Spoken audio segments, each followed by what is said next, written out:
When it comes to your business, do you have a philosophy, like how you kind of navigate, or a golden rule or anything like that? Well, we do have a set of values. I'm not gonna like bore you with those, but like I am very nerdy about like having, a value, and that's kind of how we act and we treat each other. And I think the big thing, I'm really into the leadership side of things. Before I did this job, I had experience leading other people, which was really nice. And I was really passionate about trying to do a good job at it or get better at it, right? So I did come up with a leadership philosophy, and that's what I really hope to hold myself to and hold ourselves accountable to. And some of them sound pretty cliche, but they're actually what works for me, and they kind of are based off two things as a leader. One of them is lead by example, which is like, it's simple things like, if you want to be, you should treat people with respect. If you want people to show up early, like show up early. If you want to show what work ethic you're looking for, display that. Work harder, like kind of thing, right? I think all those things matter, because then I was told something when I was younger that basically a leader or a team will become what their leader is. And the example he said was like, so, hey, there's one crew, the leader's like a happy-go-lucky guy who's always laughing, making jokes. Like, have you noticed that the rest of their crew is always happy and like making jokes? And then there's like, hey, there's this other team, and like they're always complaining and upset, and then it's like everybody falls into that. So that lead by example thing is really like, I should really try to, be contagious in a good way. Yes. Do you know what I mean? Have that smile, have that, like, when we come across a problem, no, we got this, we can do this, have that attitude, because I think it's contagious. I really believe that, because I think you rise to whoever's in, like, whatever room you're in, you try to, like, rise to that or fall down to it, right? Man, so, you're speaking to me, man. Like, yeah. I'll be honest, I feel exactly the same. My views are exactly the same as that.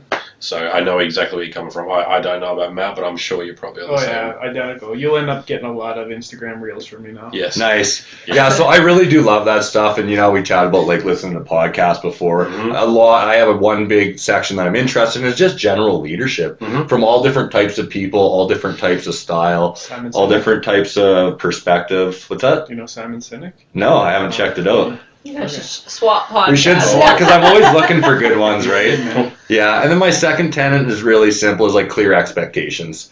We're very hardcore, even when we have like a job, like here is your roles and responsibilities.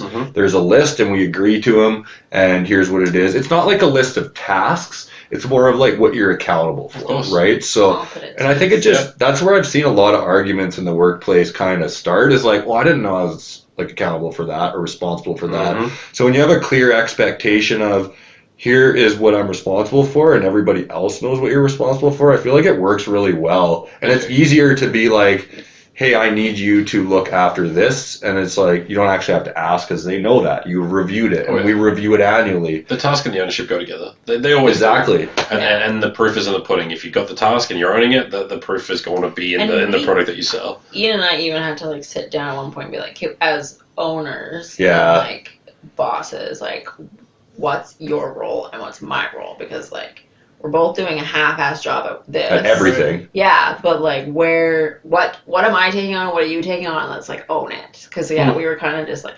So we came up with, we call it standard work. So you're like, hey, you wrote a spreadsheet. Here's all your tasks. Like, who's responsible? Who should be responsible? Who wants to be responsible? And her and I just like, okay, that's me, that's you, that's me, that's you. And then after we did that, actually was very like crisp. Because now we own different things in the business, where it's like, yeah, we used to always work on stuff together. Now it's like you're accountable for something, and then you bring it to the rest of the team.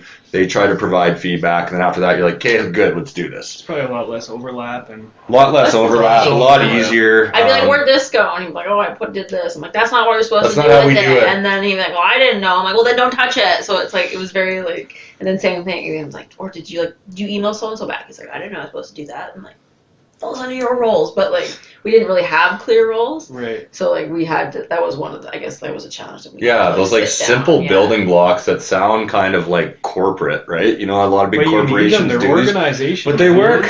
They're organization, and they're scalable. They work at a small level, and they work at a big level. They do. And you can change those like roles and responsibilities, and you can adapt. And we found different personality types. They all seem to really like that, like clear. Communication is the key. Super clear. Yeah. Open forum, it's the best. Open forum, clear communication. Yeah, is the best. Because I think sometimes we probably all had jobs before we were like, what am I really supposed to be doing? You know, like part of what you're supposed to be doing. We're like, am I supposed to be doing other stuff to this? Or so yeah, those have really been like our tenets, and that's what we really try to hold ourselves accountable to. I think at every level, right? Do you have like specific ones that you like to? I'm like less.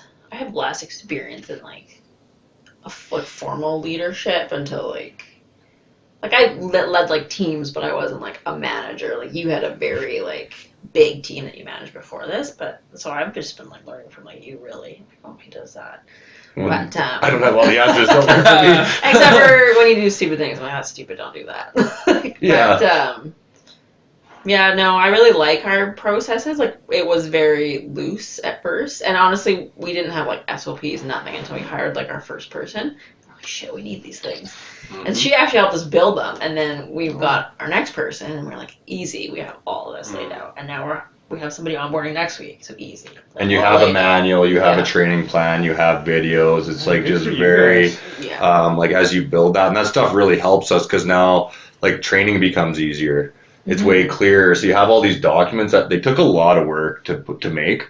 And you made them doing yourself? well. Yeah, we made your own videos. We create the template. We create like everything. We took some like templates from former That's jobs, fine. Yeah, kept them, course. and then tweaked them. Like everybody does. Everybody does. You tweak them to what works, and, Yeah. and they actually meet like regulatory requirements too, which is nice. But they like outline everything, and they're just like really clear and concise. So even for pay scale, like our employees, like they have their roles and responsibilities, their competencies laid out, and when you can do this, you can do this, you can do this, and this, like then you'll get a raise. Like they're broken out into levels. And what I really like, and I have to give kudos to Ian. Ian's like, I will lay this out for you, but like it's your job to drive this. So like Ian's like, I'm not going to remind you. If you need help, I'm here to help you.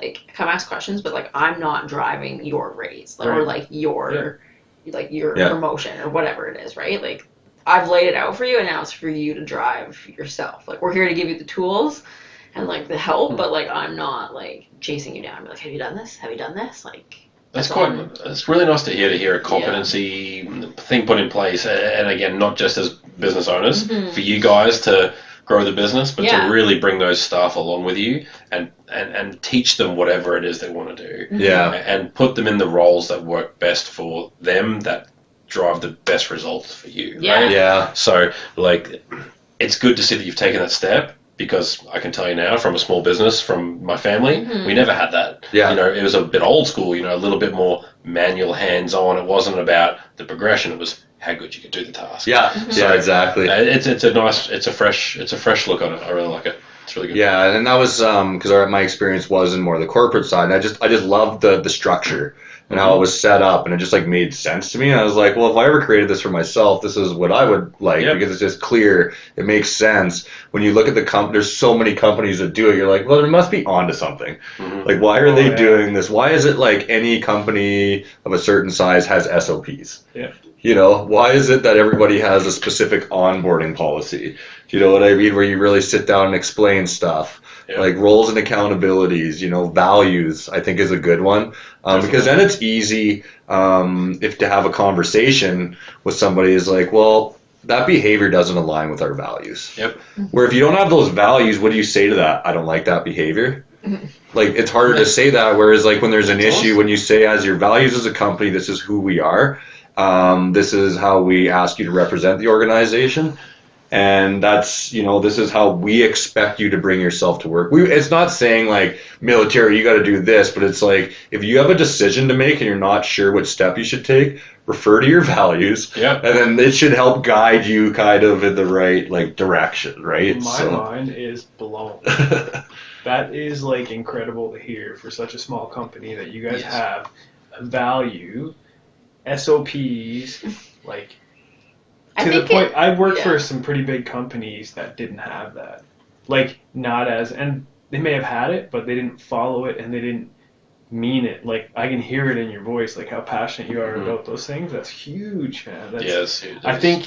Do you think that helped towards like the success of where you are today? I think it's everything. We have a team of people that I think are bought in and amazing, that drive success. And they work come super with hard. some really unique ideas. Like, Mhm. what's this new thing we're implementing? Oh, it's really good. I don't know if we should talk about that one yet. But actually, what it is, it's at the end of every I week. wasn't in the meeting. It's at the end of every week. So we got this from an employee, like a 90-day review that we do, like a formal one. We chat like where everybody's at. Yeah, And then we're like, we want your feedback. And she had like just a genius idea of like, hey, it'd be cool, like something kind of like your timesheets, but at the end of the week, you just like answer a couple quick questions that are like, is there anything that you need support with? Is there something that needs to be changed? But it was like, I can't remember exact questions, so I'm butchering it, but it was like a communication tool. Yeah, that's great. And I was like, well, my one concern is this going to be big? She's like, nope, shouldn't take you more than 5 minutes. It should be like a quick, like, do this, get your ideas down. And then on that Monday, we chat about that. So it really forces you to have that communication, because sometimes people are apprehensive Oh yeah. about like giving feedback, Yeah. right?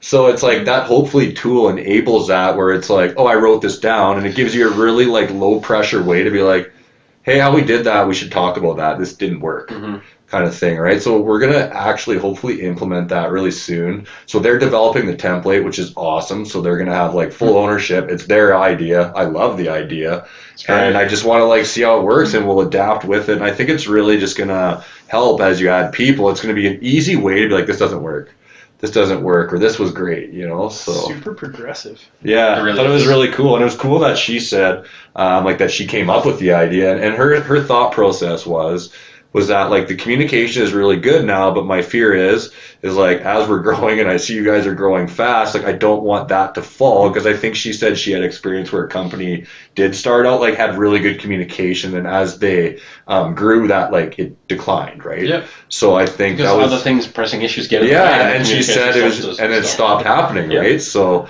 she's like, this kind of like future proofs us. Hmm. So as we add people, as we grow, it's just like, well, now we have another, like you're filling this out, and we're all going to talk about it quickly, and it's not meant to be this big, huge thing with emotion. It's more just like it gives you a venue to chat. You don't want to make it a pencil whipping exercise. No, that's what we Yeah. don't want to do, is just like fill stuff out. And Yeah. you know, like if it's blank, I don't care. And if you had a rough week and it took you a half hour, like great. Yeah. Like there's nothing, cool. But if there's something of value, like let's do it. And it just gives people, I think, a venue to chat, because we have found that kind of culture and atmosphere is very different for some people, where people are looking for feedback. Oh yeah. And like you're expected to, if you have concerns, like our expectation is that like you bring them up.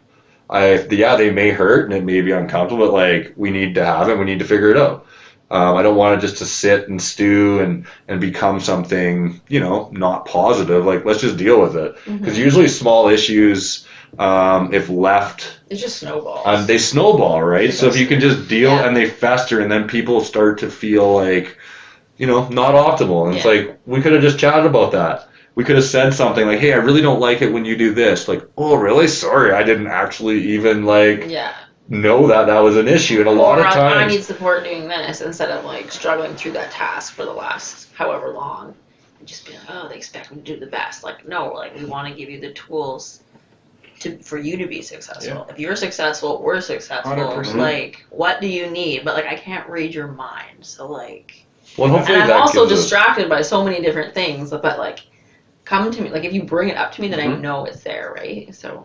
And again, Yeah. it's all coming back to that communication, open forum Mhm. seems to be the best kind of avenue for you Yeah. guys. Yeah, it really works for me. Like Yeah. just like open communication Mhm. is like, I don't know when I actually learned that, just like actually just telling people what you want, maybe if it's not optimal. And I always use the example, you know, I have like 4 people like, where do you want to go for supper? And no one will say, but you know everybody has a preference. Yep. So you're like, and then you'll like, someone will say something like, well, no, I don't want to go there. So it's like, well, why don't we all just say where we want to go? And then like, And then you pick one. and then just pick Yeah, one. Like, and I if you agree. don't like what they said, just like, nah, I prefer not to go there. It's like, Correct. does that hurt your feeling? But it's like sometimes we're like nervous. So I use that as an example of that situation, because we've been in so many, and that's just like a nice, easy example of it. It's like, where do you want to go for supper? It's like everybody has an answer, but like just say it. No, I think you Say what you explained need. it perfectly, man. Yeah. Honestly, I do. I really do. Yeah. I'm sure everybody can relate to a time where they've wanted to go out for dinner with somebody and never can You can't figure it out. Figure it out, yeah, I get it. And then you're actually upset because you're like, well, everything I say you don't want to Yeah. go, so just Correct. tell me where you want to go, right? Yep. So, Yep. yeah, so I really do enjoy the philosophical side of an organization. It's a living thing that changes and evolves, right? And I don't know, I want to be a place that people work on. They're like, this place is awesome. You know what I mean? Like, I want them to feel fulfilled as humans and feel good, right? Like, I want everybody to leave that and feel good. And I'm not saying it's just this happy-go-lucky place. Like, I'm gonna be honest. Yeah, like, we work hard, and there's structure, right? But it's also like I'm hoping that you feel fulfilled and you feel good, and that you want to be there, right? So like, it has that balance because the expectations where we work are very high. And we're lucky that we have a team that like far exceeds those, and they're awesome, and they've driven the success we have. But it's not an organization for everybody. If you're like a person that just comes to punch the clock and collect a paycheck, like, hey, sorry, that's not like what we do here. You know what I mean? We're trying to all push ourselves to be the best that we can be and be a part of something meaningful.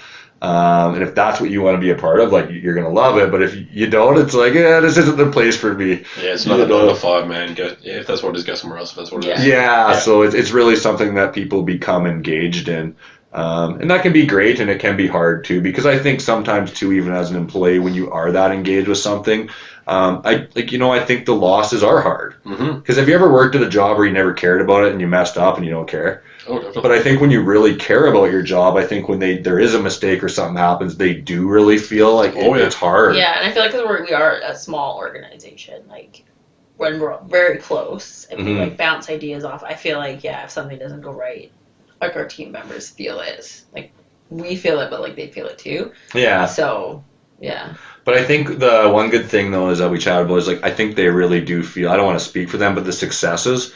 Sometimes when we chat about the successes and like the excitement in people's voices, it's like it's there. You can feel like they're just as excited as us, or at least I think so. That's good. So it's really cool that way, right? Like it's they get the big wins too, right? So it says a lot that you've created that culture there, I think. And I hope I have. Like that's our intent. So. And we think we have. Maybe you should interview them. We have. Like maybe we should. But like part two. Well, you'll know when they start writing it on the time card, right? Yeah, exactly, right? So and we want to know that. Like our goal is just to get better and better at what we do, right? I look back at the way we used to do things and I laugh. I'm like, we didn't know anything. So my goal is in 5 years, I want to look at where I am right now and laugh and just be like, I can't believe I did stuff that way, right? Yeah. And hopefully, something that was maybe stressful and tough is like, oh yeah, we got that figured out. That's like a automated process now, kind of thing, right? So. And I think, that was probably a question I figured was going to come up was like, where do you see yourself in 5 years? And I don't have like a specific, this is right where I want to be, but I think that's where it falls is like, I want to look back where we are right now and kind of laugh about it. And it's like, I can't believe we didn't know better.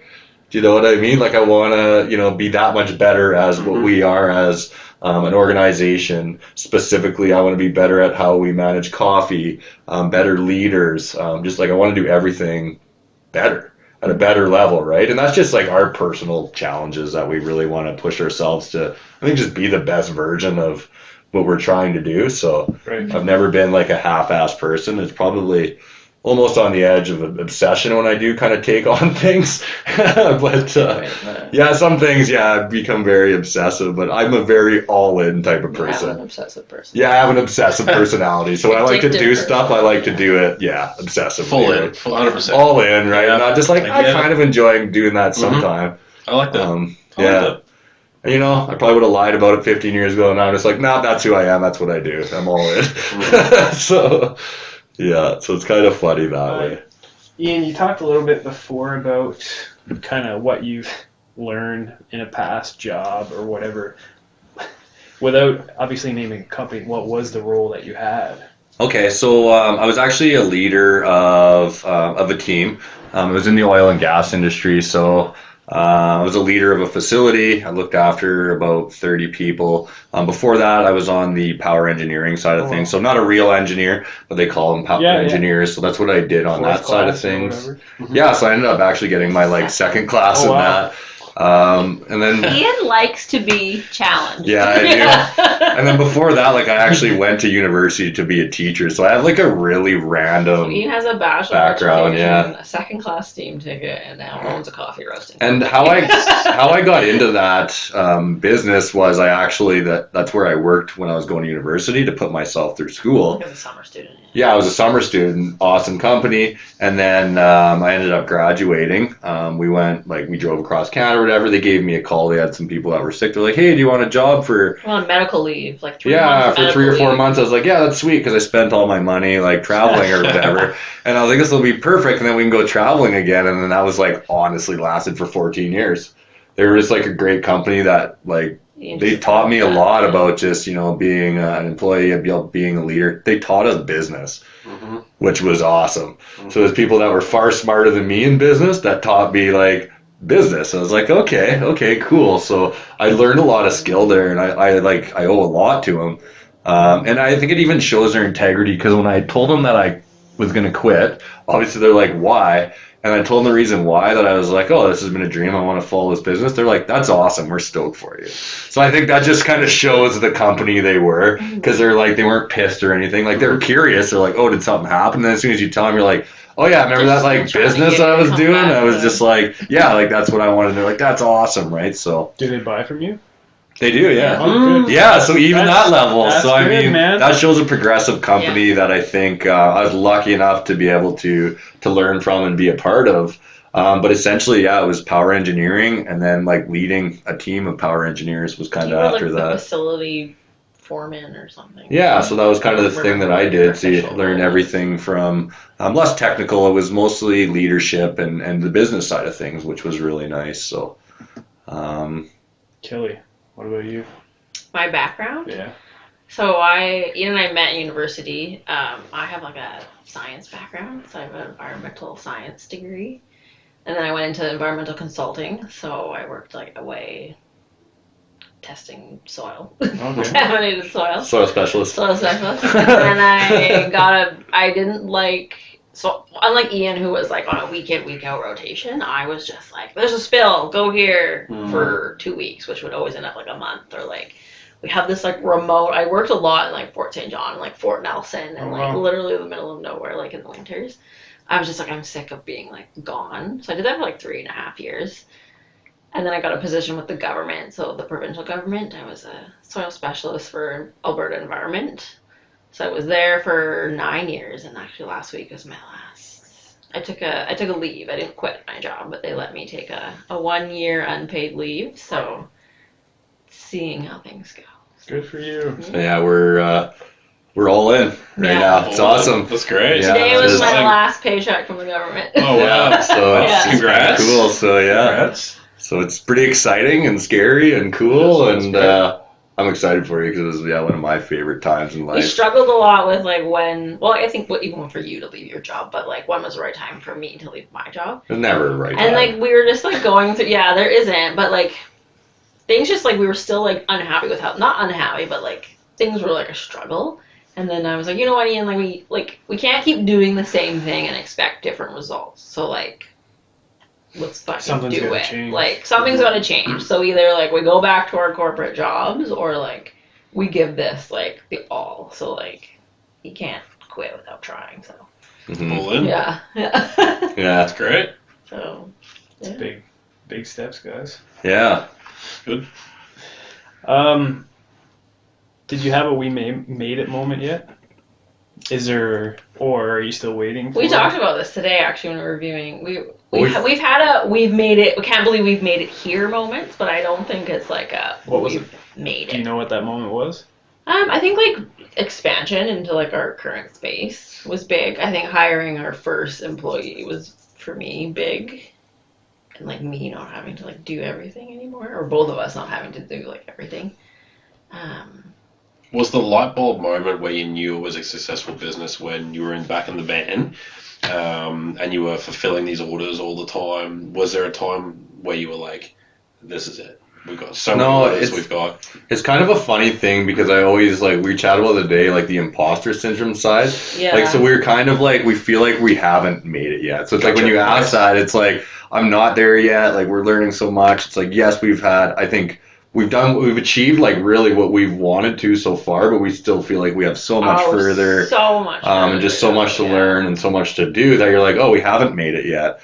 And it's weird because like I was trying to think of like, well, what is the we made it moment, and like what is that point? And it's like I don't know if you ever do really reach it, you know, like or if we're the personality types where we would ever be like, all right, we've made it, this is it. Like I know like it's hard because there's people starting their business. I bet I'd love to be where they are, but like I think because of who we are and like how driven we are, especially like Ian, like we're nowhere near where we want to be or where we can be. Mm-hmm. When I worded that question, I didn't really think about this fact. Like I've heard it on multiple podcasts. I've read about it before. You know, like when you reach that moment, the podcast I listen to, he talks about like Olympians, like Michael Phelps. Once you reach that point, there's nothing else left. Right. Like he essentially loses all that motivation. I've heard it's hard for people. Yeah. So like there's a common theory that you never want to move past second because you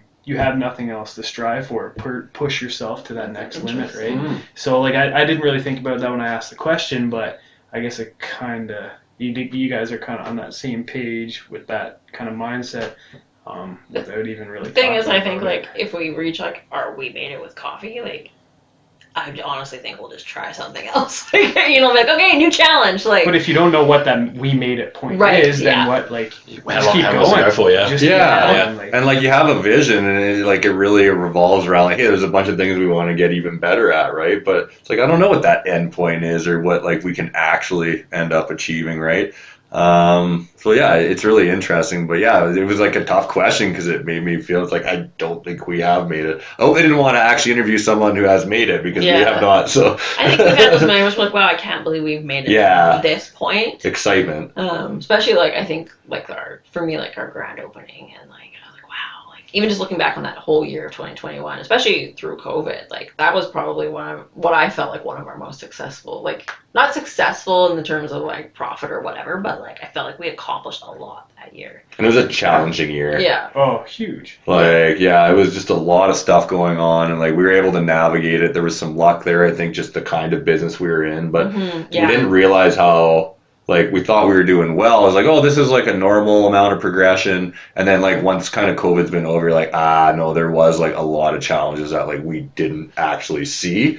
I think it's just because we didn't, like a lot of businesses shut down. A lot of businesses were affected in ways we weren't. So we were like, oh, we're still doing great. But really like now COVID's over and it's really kind of like, like it's like we were growing, but now this is like the COVID lifestyle after. I'd say we maybe recovered, or how you want to define it, is just like, okay, this is a whole different ball game now. Right. You know, and we didn't realize that when we were in COVID because it was like, all right, we're doing well, we're growing. We also opened or expanded in the middle of COVID. Yeah. So more along the lines you're saying you got exponential growth after COVID. Is that what you're saying? That's usually like once it tapered off, that's when we really noticed, and we weren't. I don't know if that was the result of some of the things that we worked on, like some of they were coming to fruition, or if it was a combination, or if it was COVID. But that's really when like I'd say when when we could actually network with people again, that's when the game really changed. Like after COVID, like once you could be in rooms and like have more real relationships, I would say, like with people, that's when it was like game changing. We kind of used COVID as like, because we had been working so hard, just the two of us. COVID was like almost like our excuse. We chilled a lot to not do anything. Like, oh, we're not gonna do any Christmas market, like Christmas market sort of thing. We don't do those, or like even the food truck we had been doing before COVID. Like we were roasting in it, but then we were also taking it on weekends and like serving out of it. So like we were literally 24/7 like doing something. And then like COVID hit and we're like, no events. And so like we really use it as like a time to like I think also rejuvenate. Yeah, recoup. Yeah, and just like okay, like what other, and now we sold the food trailer, like it's not part of our business anymore. And I even said today, I'm like, good riddance to that. Yeah, people ask like, were you sad? You're like, no, that's progression. It's cool. We started out of it. I got a really cool picture of it. Yeah, and it's like on this way out. Fun reminiscing about it. But yeah, good that was like to you. Like, when's the last time you've carried a 70-kilogram bag? Yeah. Well, I helped do it the other day, but we don't do it all the time. Yeah. But Well, we carry more than we like every time our coffee shows up, it's toppled over. Yeah. But it just shows to go the growth in the business. Yeah. If you're doing it every day on that daily grind like you were many years ago, then something's working in the process. Yeah. It's good. Yeah, I think it's been just a bunch of small wins over time and just added up is really seems to be what it is. Like there wasn't like a magic point that happened that was just like, all right, that was that changed everything, right? It was like a bunch of small things that I think really did change it. But just like slowly over time, organically, and never really like forcing it, I think was a big part. You know what I mean? Because we were chatting about like we all listen to a lot of podcasts, and sometimes you do listen to the ones where it's like, hey, that person did turn this idea into like an overnight, multi-million-dollar success, and it's like sometimes you're just like, that's business success, but like, I don't think that's the case of every business is like, hey, that's an overnight success. Like some people are able to do it and it's like awesome. They've hit the time, like all that thing comes together. Yeah, it is. But like I seem to listen to a lot more people that's like they've made it, but it was like a grind and they took some time. It wasn't like overnight kind of thing. It wasn't like a viral thing. It's just like, oh, buddy, I haven't had this for 15 years. Like you just know about me recently kind of thing, right? Yeah, there's a lot of that for sure. So definitely. Yeah, I think it's kind of using that perspective, and because you end up comparing yourselves to, they're like, why is it taking us this long? Yeah. Why can't we be an overnight success? Yeah. Instead of looking at it, it's like, hey, I forget the stat, but it's like a lot of businesses aren't around after 5 years. That's true. Yeah. Do you know what I mean? So like just being like profitable and moving forward after 5 years is like, all right, like we're onto something here, right? So you guys have got a lot of forward motion, right? Like that needle keeps tend to moving in that right direction. It might not be big gains or big leaps, but as long as that needle keeps moving forward. Yeah, like we feel like we're making progression, I think is the key, right? So that's a good feeling. Yeah. Doesn't feel fast enough sometimes. But I'm probably slightly impatient too. But if it was too fast, we might not enjoy it as much. Well, and that could be the thing too, right? So, and I've been a lot more relaxed and trying to like let stuff take some time now, like not just try. I used to use the blunt force method, which is like, I want to get something done. They're like, how long do I need to study for this exam? They're like, normal people take 3 months. Like, I think I can do it in 2.5 weeks. Yeah. So you're just like, cram it and just and I was just like, and I'm starting to get a little bit like away from that kind of thing. It's like, no, you can do it. It's like, yeah, you can do it, but it's like, you need balance in your life. When I was like, you just learn, like, even when we came out of university, like, we hit the ground running with, like, our jobs, and we're like, see you in 6 months, like, just, like, work, and I remember you were like, overtime. Session, And then eventually, like, it slowed down, I'm like, I don't want any more overtime, and, like, I moved to, like, a government job, which was, like, significantly, like, boring, I was like, I want to be home every night, I want to get a dog, I want to, like, I want to have food in the fridge, like, I don't want to live out of a suitcase, like, your priorities just change as you get older. Yeah, they definitely evolve over time. I think what we, probably would do when we were, 10 years ago is different, I think, than what we want to do sometimes right now in our downtime, right? So. Yeah, I think that comes with getting older. Yeah. I think so too. Yeah. Not to sound like that person, but it does. Your priorities change as life goes on, and you become wiser, right? Yeah, I don't go to nightclubs anymore. Not generally. I mean, if someone invited me, I would go, but like that wouldn't be something that I would recommend, right? That was a nice one, not COVID. Yeah. Any lessons that you guys would have learned, that are going to stick with you for the rest of your careers? Lessons learned that'll stick for the rest of our careers. That's it. I don't know. Well, I might have to come back to that one. Do you have one? I'm trying to think. There's a lot of lessons, I guess. We got some small ones that are kind of funny. Don't send an email when you're angry is a good one. That is a very one. That's like, don't write, like, just take your time and like stop. That's like, I take like little chunks of things that like people who have had contact over the years and they tell me. Like, don't make decisions when you're like emotional. Yeah. Mm-hmm. Yeah, like take some time. Could be one way or the other. You could be extremely happy and on a high when you don't. Yeah, and make like a poor, just like, it's not always like a bad or anger. It could be like, sometimes you got to buffer happiness and excitement and be like, whoa, hold I think back. That like maybe like I don't know. That comes with like slowing down maybe on some things and like being like, okay, like is this the best decision for our company? Like we've made some decisions where we're like with partners and we're like, do we really want to work with these people or whatever it may be. I think that is probably like, now that you mention that, like who you partner with and who you start your business is like going to be Pick your community. Like, pick your community. Yeah. I think, and it's no different than I think the people you hang around with, right? Like they say, Exactly. They say Surround the 5 yourself people with- you hang out with, you'll become a piece of each of them, and I would imagine it's the same with a business. I Right? think Like, so if too. your Yeah. partners are shady, Yeah. or they don't have a customer's interest in mind, best interest in mind, I think you'll end up gravitating some of those habits as well. Yeah. They got to have the interest of the vision at hand. Like they got to see the vision of partner.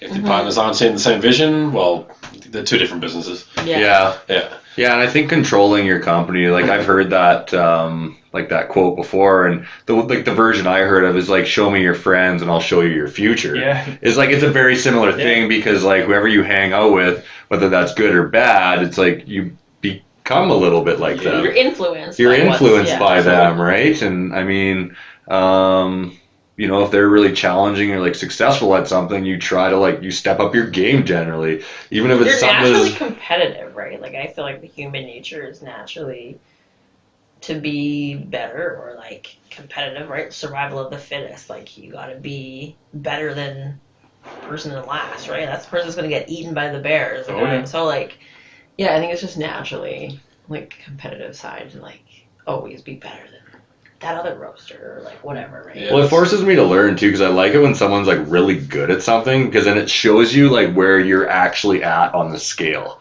You know what I mean? You're just like when you hang out with someone, you're like, wow, it could be even something as simple as running. You're like, I thought I was fast and I could run far. You're like, this guy is fast and can run far. Girl. Do you know what I mean? And then you're like, oh wait, there's another level beyond her Yeah. and Yeah. beyond them, and you're just like, whoa, okay, this is like I got some work to do, right? So. Yeah, so it's I don't know. I think that's a very interesting thing, and so definitely pick who your partners are, and like we kind of referenced before, that's your business partner, that's your team, that's a community. We can all choose that community that we choose to be a part of, right? Yep. And I think that has like a really really big impact. And ask on for you. help. I think that's a big lesson. Like there's so many people out there willing to help you. Oh yeah, Like you don't have to like struggle through and figure it out on your own. Like like think about your resources, like, and don't be afraid to like use them or like ask people. Don't have too much pride, right? yeah, and you'd be amazed there's- at like 100%, 100 people that know that better than you, and like just ask. Like why? Like don't reinvent the wheel. Just figure it out by like someone else has already figured it out. Pretty much. you can start at a different spot, which is nice. Yeah. You can prevent repeating the mistakes that maybe other people had made, right? So, yeah, I think there's definitely some advantages to that. I gotta plug this in. What's her? I gotta plug this in. His dog? Pretty much. Oh, what? Ian, I should have warned you. Ian can talk forever. You did warn us. Yeah, Okay. yeah. They call me I Chatty. was gonna say I feel like that's a fair warning. They call me Chatty Cathy. Oh, you Yeah. do. So, Chatty. well, it's kind of funny, like when you look at like things that bring you joy. I think it, like, remember we were talking about that disc survey or whatever, like the yellow side. It's like a large portion of my joy comes from hanging out with different people. Yep. Like friends, family, new people, and just like chatting and listening. Like that's what actually I find is like very fun. If I could do like anything with my days, that's what it would literally be: is hang out with different people in relaxing spaces and like take the time to like relax and kind of hang out. Right? Like that's my optimal thing to do. So I think that's why our job's kind of fun, because more and more what I get to do is it's less hands-on coffee maybe right now, but it's more like actually getting to interact with so many different people, and like I really look forward to That's it. good. And there's lots of interesting characters that And are I like think- hilarious. But also, and, like Ian's passion, I think, for coffee really comes through, and like that has It gotten does. us some like pretty big partnerships. well, I think because Like, we're business real. sides, yeah. It's kind of like this is who we are, and it's like we have a hard time doing the spiel thing. Because I'm like, that's not who I am. Like, I feel very robotic of like, that's what I am. So, Trying to pitch Yeah. your product. yeah, I have a also, hard like- time being like, Yeah. that. Yeah. And we want people to be successful. Like it all goes back to the partnership. So like, if you're having a problem and we can help fix it, like we want to be ask for help. Like we'll help you. So and you are so passionate about like them doing our product as like a service. Like if they're serving shitty coffee, it makes us look bad. Doesn't Oh, make them definitely. look bad. So Well, and we've been in situations where we've had an issue and someone had like reached out and helped us. And it feels awesome. You're like, oh, I feel like I owed it. Like even a small example, this was years ago in the food trailer. Our coffee roaster broke down. And of course, the worst time of year is like Christmas, super busy. I had hundreds of like orders going out. You're like, okay, perfect. This already sucks. We're in a food trailer in -20 or whatever it was. And It's like now this like roaster's broken, and I can't remember. So we were like reaching out and asking a few people if they like had experienced this before. And they're like, no, but you can just use our roastery. So like other roasters in the area, like, yeah, no problem. Like you can use our roaster, don't stress. Like here's the time, and it's like, oh, that's sweet. Like, and we've been able to like repay that actually to other people too. Oh, good. Like, our roaster's down. Yeah. Like the day we were at your place. Yeah. That's right. So there's a really cool community right now. I think you look at it as like, I don't see small coffee roasters as our like competitors. I find them like our community who they're like, oh, these are just people who are passionate about what they like. They're like us. They love coffee. That's why they're doing this. There's a passion there. And it's like together we can kind of band together, and like our true competitors are like non-specialty coffee, right? Yeah, like the bigger companies where it's like, you know, there's no way we can't compete with you, but as like a community we can. Yeah. And what I compare that to is the craft brewing industry. So it was kind of funny. So I don't know the exact timeline, but the big companies back there like, this will never get market share. And it got market share. Craft breweries, maybe not one, but all of them together, they got market share. And now those big brewers have bought out. Yeah, they have. They realize, so it's like, that is possible. And when people said that, they're like, they'll never get market share. Well, they did. So, and they had a very collaborative, I never worked in the brewing industry, but from like what I see from the outside looking in, it seemed like they were very collaborative. And like they do those collab brews and like help each other out. And I'm like, that's a cool community. We've like known a few owners of breweries, and it sounds very similar. And it's cool. So what I've noticed about the coffee industry is it's like, coffee is at right now, maybe like in Alberta specifically, trend-wise, where craft beer was 15 years ago. Oh, really? That's what I really sense. And this is just like a personal opinion, but like it was very niche kind of before, and then like now it's like everyday life, you know. More and more of it. More and more. They're in every small town I've really seen. And like you look at it, like third wave cafes now, and coffee is like starting to slowly pop up. The collaborations aren't quite there yet, but they are on like an informal level where we like meet with each other, we help each other out. Not so much like forward facing, it's more like in the background, us hanging out, chatting with each other, supporting where we can. Not so much like collab blends and stuff like We've that. done a collab blend. We did do one. And I don't see too many other roasters that have done it, but I think it'll probably. I think people are a little. It's uncomfortable and weird at this point. But like I think it is, and like we don't really care. We're like, this would be awesome, so we did it, and it was based off craft breweries because I loved it when like two breweries that you really like respect, and you're like, no way, they like did this together. I'm like, I don't even care if this tastes good. I'm gonna go buy 10 of them. Kind of thing, right? Like I thought it was so cool. So it's like, yeah, we just borrow that. So I really find a lot of similarities in it. And I think we're going to see a lot of similarities moving forward. In the US, you have seen that where some of the bigger craft roasteries have been bought out by some of the bigger companies. You don't hear a ton of it happening in Canada yet, but there is a few forces that are going to be there in 10 years where they're like, all right, you're taking market share. We need to try to buy these companies out. And I think they're going to be hard companies to buy because, like, yeah, money is always an aspect, but, like, that's not the only driving force. So if they can only offer a buyout, I don't think that's enough for a lot of people. You know what I mean? It's like, yeah, money, we need to live, so you need that part. But it's like there's more to that than just the money. Yeah, they could probably make it pretty appetizing. Like, I don't know, it'd be hard. 10 years when they're buying us out, let's come back and let. Maybe that's your we made it moment.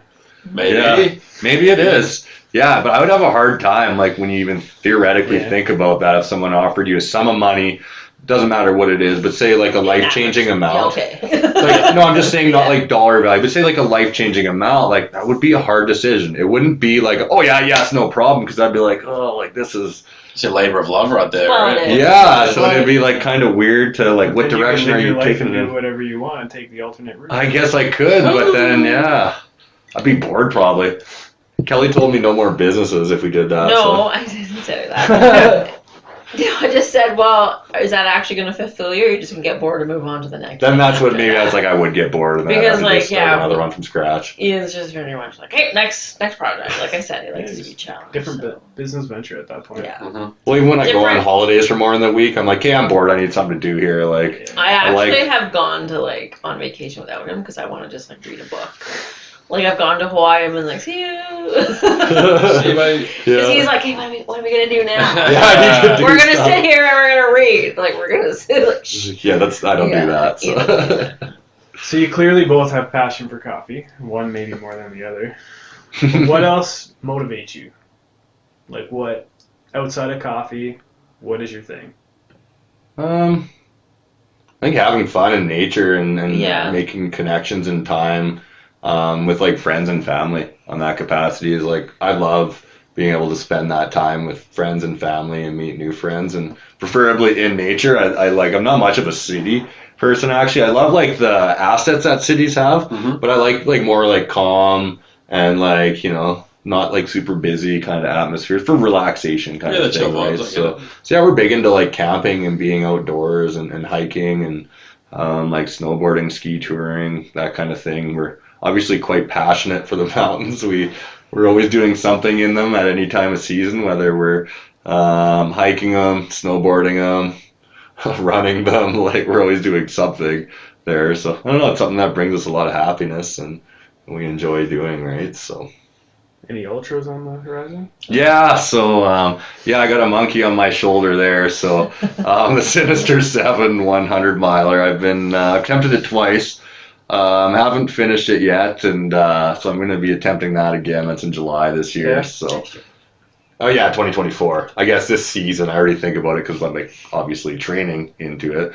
And yeah, so that's a big goal of mine. I really want to finish that. So 100-mile race. I think it's around 6,000 meters of elevation up, 6,000 meters of elevation down, and you got to complete it in under 30 hours. So it's it's a beast. I've figured out some That is stuff, intense. and I haven't quite figured it out yet. So I'd You've really done it like twice, to. though? You tried it I've twice? tried it twice. Yeah, so didn't do quite as well. The first time I did it, I actually left stuff in the tank. So that I was actually really upset about that because like I threw in the towel before I was actually like the next day I was walking around fine. I was like I had a lot left and I quit, right? And it was bad. The second time I tried it, what's that? How far? That one was just over 50 miles, like Just over. 52 miles Just or over something half, like yeah. that. Still a good effort, Holly. Yeah, and I thought, and I woke up the next day, I was like, I definitely didn't give that all. I quit like way before I should have. So I was like actually quite upset with that.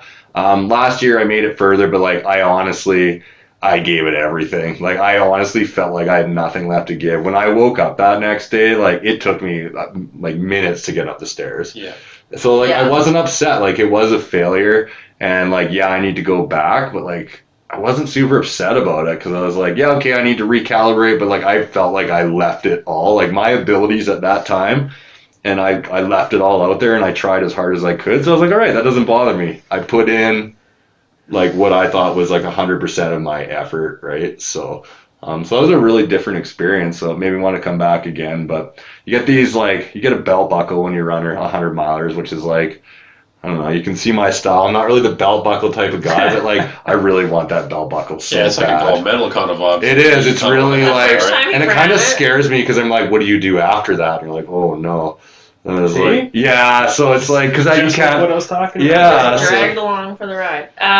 The first time he ran it though, he was like packing for it. He's like, better pack my belt so I have something to put in my buckle. Yeah. Great. Yeah, so yeah, that's been a big part. Something I really find a lot of joy in is just running through the mountains and not super fast, not super good at it. I'm not a competitor. I'm not finishing the top ones, but I just like challenging myself and like pushing it to the max. And for whatever reason, like running's really fun. It's kind of like hiking, but you don't have to like you can just cover twice as much distance, 3 times as much. So stuff that we used to maybe backpack, in like 3 days, you're like, I can actually do that in 8 hours. And I can like go back to my like real bed and cook a real steak instead of like Drink sleeping. cold beer. Yeah, and have Yeah. a cold beer instead of like sleeping in a cold tent eating dried like You dehydrated can do food. 100 miles in 8 hours? No, not 100 miles. No. Oh. No, I was talking like backpacking But, like, trips that you would. 40K. Yeah, like normally like a So 40K. we, like, for example, we hiked Skyline in, I don't know, 2012. Yeah, that's about what? It's 42, about 42 kilometers. 43, yeah. So we were supposed to spend 3 nights. We made it 2 nights and hiked out because it was fucking snowing. We were caught in like a blizzard. You couldn't see anything in like this. So we hiked out like 25K in one day. But then like 2 or 3 years later, Ian ran it in 8 hours. Yeah, so it was like a 3-day event. And it was that funny sucked. though because when we were hiking it, there was people running it, and we're like, these people are fucking crazy. And you weren't into ultras Yep. at that point. And then literally like a handful of years later, I was dropping you off at one end and picking you up at the other, and like. And then he showed me, he's like, this is what it looked like from the top of the notch. And I was like, wow, it's gorgeous. The picture we have from the top of the notch is like a whiteout. You can't even see us. I'm like, this is what I saw. Like, so. Yeah, that stuff wasn't even on my radar because I've been running since I was like 20, but I thought a marathon was like, that was the furthest you ever run. Like, that was crazy. Nobody runs further than that. And then I met a friend who's like, you want to like run an ultra as part of a team? I'm like, what the hell is an ultra? He's like, oh, it's a 100-mile race, and like that one you can do as like 7 people, so it's like approachable, right? Yeah. And I did that, and then approachable. approachable, yeah. So because it's divided by 7 people, I did my first so I 5K. did that, and the community was amazing, and I was like fell in love with it, and I saw the people like running 100 miles, This is the and like obsessive. yeah, but I just like chatted with them. I was like, this is awesome. I want to do this. Like, and then, yeah, it was kind of the rest was history. It took me some time to like really actually build that kind of base and be used to that level of training. Yeah, it's pretty serious. Yeah, it's like it's a lot of training. It's a And lot. yeah, like, I mean, optimally, like when you're in it, I'm shooting for well over 10 hours of training a week, like when you're in the thick of it, like through similar terrain if you can. Is that what you're right? training So- now? 10 hours a week? No, right now I'm kind of like building up to that. My average rate now would probably be maybe 6 to 8 kind of thing. So And it's purely just running? just running, yeah. Yeah. But then I love like riding bikes. I fell down to that rabbit hole. We're going to be here all night if you talk Okay. about all the things Okay, you're okay. obsessed with. Yeah. Okay. I've clearly never owned my own business, but I've been a part of them, managing them and whatnot. And I know it gets pretty busy, but I can't imagine what it's like from an entrepreneurial perspective. So what do you guys do to kind of decompress, like outside of the actual business? I feel like I know the answer because I think you may have just answered it, but go Yeah, ahead. I'd say it's the same thing. Yeah. Like Yeah. we have a dog, obviously. She's my favorite. Anyways, I walk her every morning, and like every walk, like that time to just like, I don't care what time. Like this morning, I woke up. We had to be somewhere at 6 a.m. this morning for an event, so I was up at 4:45. He's like, "What are you doing?" I'm like, "I gotta walk the dog." He's like, "Why?" And I'm like, "Because that's what I do. I just want to get out there and like, and I'm gonna go home and walk her when I get back." So like, I don't know, just like taking time for yourself. And so yours is running. Yeah, mine is really the running side of And things. then like you tomorrow love- we're going to like the mountains. So I was like, we just need to get away. Like let's just like go do something.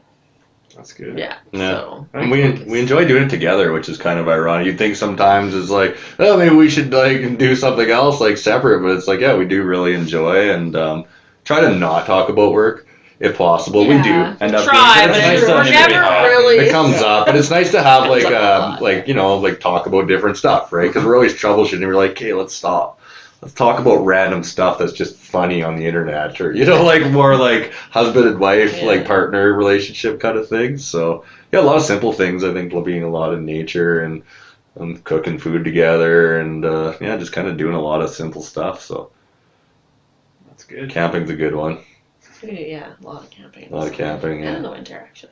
yeah. Started winter camping. Yeah. Oh, that's cool. Well, in our van. Oh, yeah, okay. Yeah, in a van. Okay. That's Yeah. also cool. Yeah. Yeah, it's not in glamping, but Yeah. okay. It is, yeah. It's not in a We're tent. not Yeah. Okay. cold.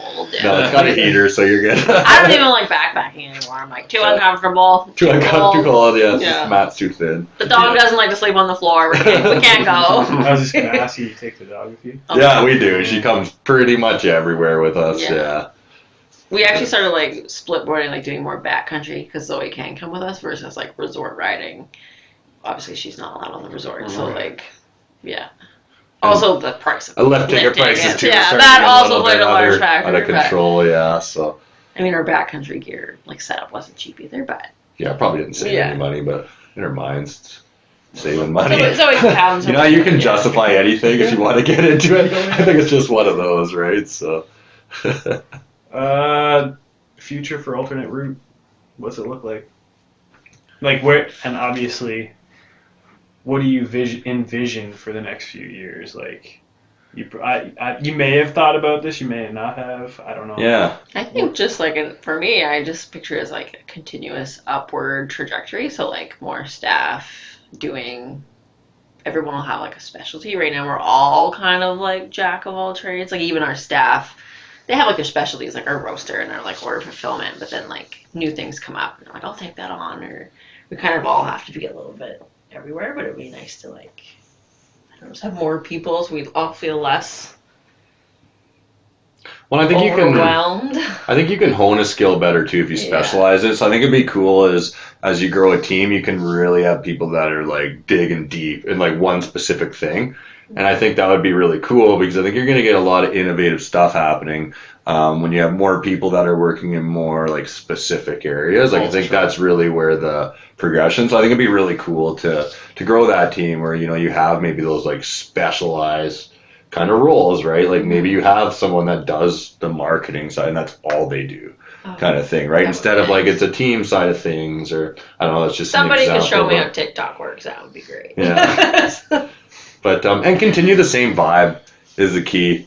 You know, I want something that I'm happy to go into and that we, you know, hopefully the team feels happy to go into. So we really want to keep that vibe. We don't want to have that at the expense of anything else. We want it to be something fun that we enjoy going into and we feel passionate about doing every day, right? And challenged by it. So Definitely. And that's not to say it's not going to have its challenges. It definitely is. But I think that's what kind of makes it fun. So I think we'd be bored if we didn't have those challenges, or I would be bored. So I don't know. Would you be bored or would you be happy? I don't know. Yeah. Hard Challenges are good though. Yeah, it is. They are good. Yeah. Do you foresee like a second roaster coming in, Ooh. or a bigger roaster? Yeah, that's definitely gonna have to be the setup there, and my dream would be to have like two, because then basically any mechanical shutdowns, like you have spare. Yeah. Essentially, it'd be really nice, but right now, kind of like the bigger roasters are more expensive, so you usually have to sell the other one, and to like have some of the money to buy like the new one. So it's like yeah, and they become exceedingly expensive. So the roaster you have now, and again, does it just, you can only put one kind of bean in it, right?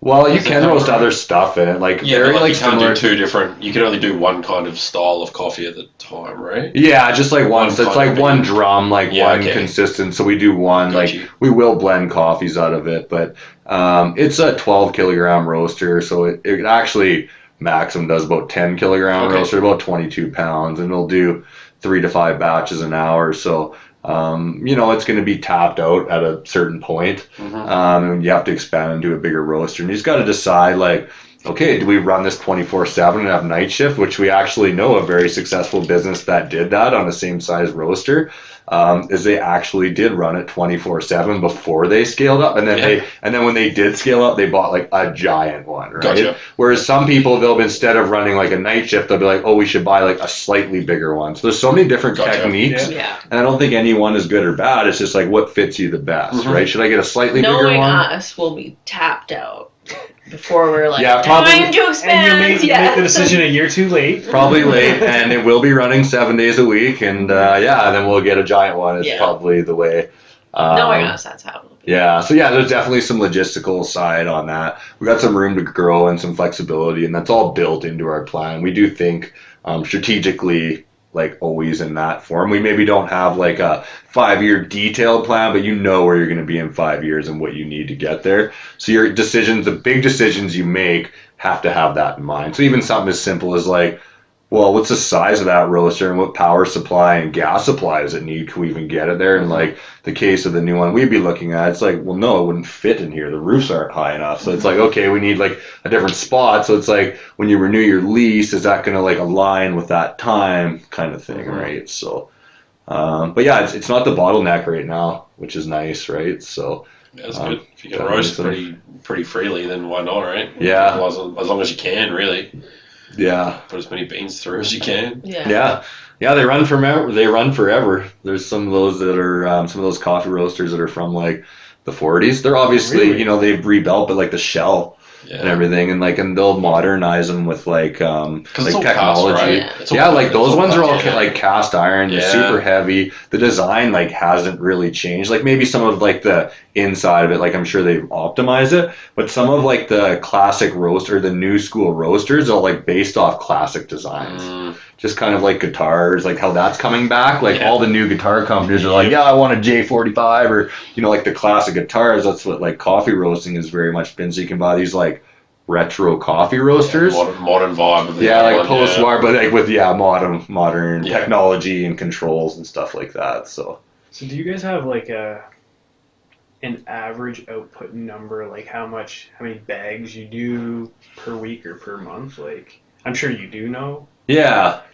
Or like annually, like what's that number? Yeah, so not crazy. We'd probably be like 55,000 pounds a year, which isn't really that huge.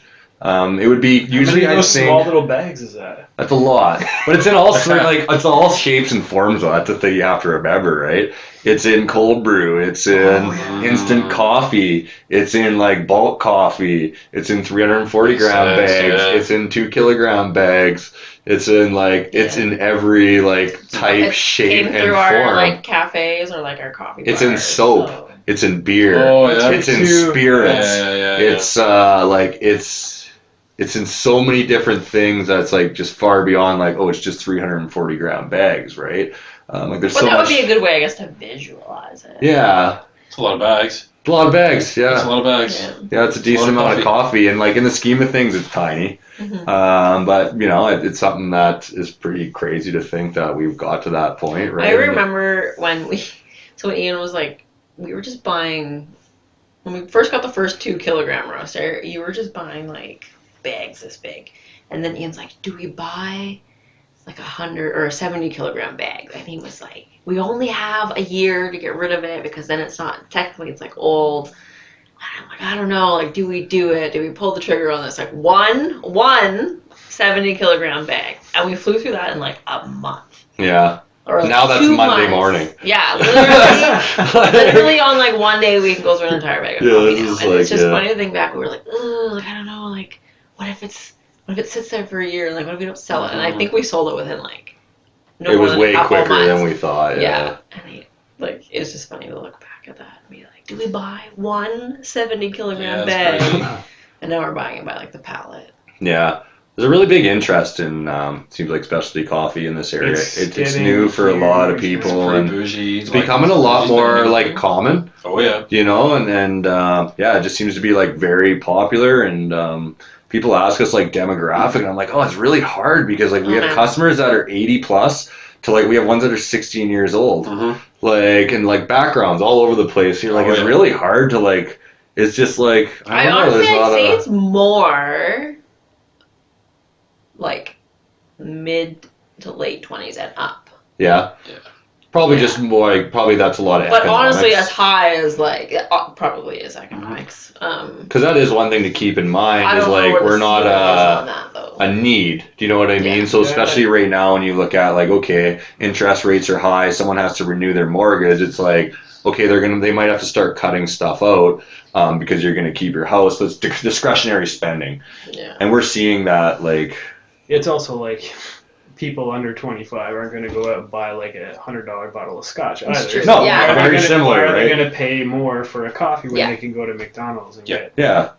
Or shotgun a Pilsner. You know what I mean? Like it's the same thing, right? I don't mind that either. I do too. I like them both actually. Feels great. I do. I know. I have some craft beer friends, like so I have craft beer with them, but like I don't mind an old Milwaukee. When was the last time you had a Big Bear or something? No, not that kind of stuff. Milwaukee. I do like old Milwaukee too. Yeah, but it's like I love a high-end craft beer too, so it's like whatever.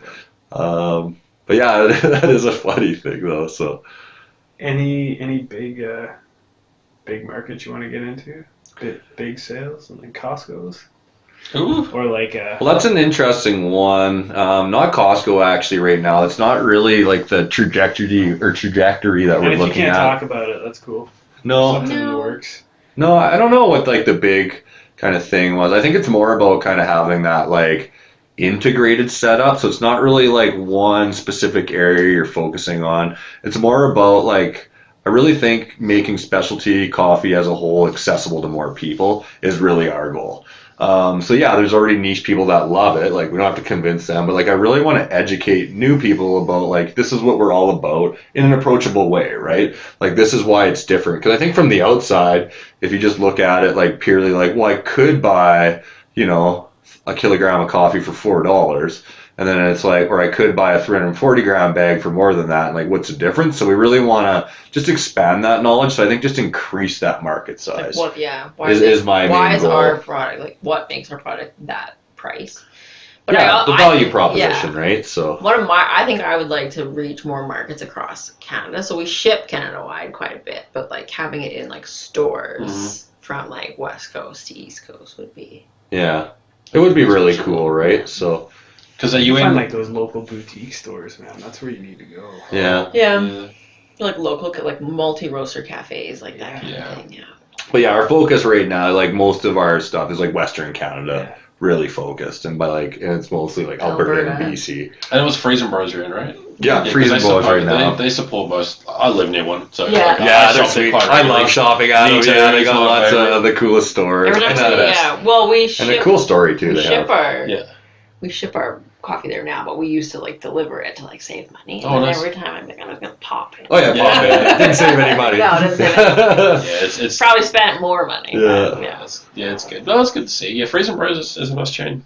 They present well too. They're nice. We do have a cool story. We went to like a buyer's market for them, and they're a cool organization in like Alberta. Yeah, like which is really like it feels cool when you see those organizations that are like multi-generation and they're like still holding true to their values and doing something cool, right? Like it's they're supporting the community and they're supporting the community and small businesses. Yeah, like they really are because they have options. They do, and they're choosing to make like decisions that probably take them more effort, but are actually a better aligned with their values, which is really cool. So. Are you in like every Freezing Bros location? No, just the ones in the Edmonton area. Yeah, so it would be working on. Yeah. Hopefully expanding. Yeah, they're nice. They're a really nice store. Yeah. Yeah, we always stop by there on like the one to in Hinton. Yeah. That's their OG. It's like perfect. They got like RV park in there. I think it's open or it used to be like 24 hours, which is like it's right on the highway, right? It's right on the highway. Yeah, it's super convenient. And you're like, 24 hours. I don't know if it still is, but like that's awesome. I think it is. Yeah. The one near my place, they do like buffet breakfasts and beers on tap. Beer, I heard the beers on tap. I haven't had the beers on tap, but I'm like, this is so cool. Like, it's really good. Full buffet style. It's really great. Yeah, it's good. Yeah, so they've been pretty cool, but I think really just expand the amount of people that are interested in specialty coffee and really provide that level of like education and be that space where people feel like they can come in and just ask a bunch of random questions and like that's what we want to do is teach them about it as much as we can. That's what we enjoy to do, and I think like any product, the education behind it is key. That's a huge part of it, right? Is learning about what it is that you're actually consuming, right? So you should start your own YouTube channel. Yeah? Really? What would you call it? Well, Ian Nye the science guy? Alternate coffee guy? Ian Nye the coffee guy? Ian Nye the coffee guy. Would I get sued if I did that? Alternate route coffee and just start a YouTube channel and just start posting about coffee, man. We should, like all the weird little like the different roasts you do, man. Like talk about what you're doing, how you're doing it, and put it up, and then I don't know. You could hit them on TikTok as well. 30-second, 1 minute little videos. Yeah, we should give that a go because we. I don't know how to work. It's so easy. You can figure it out. So easy. Yeah, so easy. No, we should do that. Actually, it would be really like fun. It feels weird being like on video, but like you like talking about coffee. I love talking about coffee, right?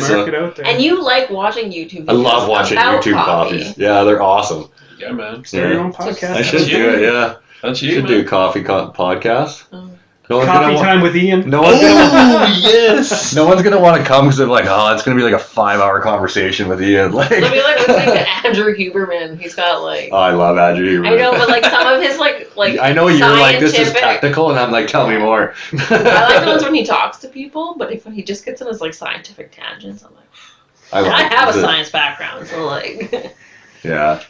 Well, I don't have anything else. Do you have any questions? Nothing for me. Nothing's been great. When we post it up, I'll post your website on there.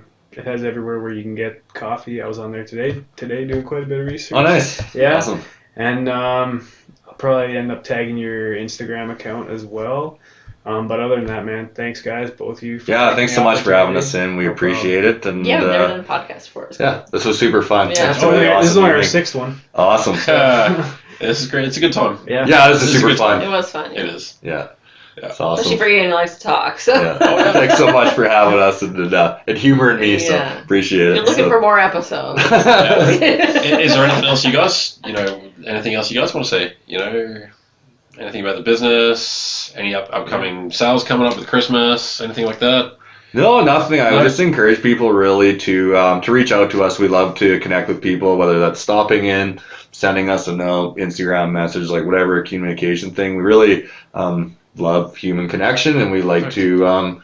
Hopefully it's about coffee, but we love to chat anything. So we wish people to feel free to reach out to us. We love to chat. Love dogs too. Yeah, gotta be. I love that you can go to the shop and have a coffee. I'm going to start coming. Yeah. You guys should also come to our other cafe because that one's closer. Stuff. Yeah. Was that one? At the old Nisku Rec Center. So it's the Business and Entrepreneur Center in Nisku now. Yeah, But we partner with Mother by Yes, Fache. you invited me to an event. Do we should hit that up sometime? So what is this? Yeah, we will. Especially after the next sale we have. Yep. And we'll probably pop over before then. I love your coffee. Yeah, let us know. I need to get a bag. Yeah. All right, guys. Thanks. Thanks so much for having us. Appreciate it. Appreciate it.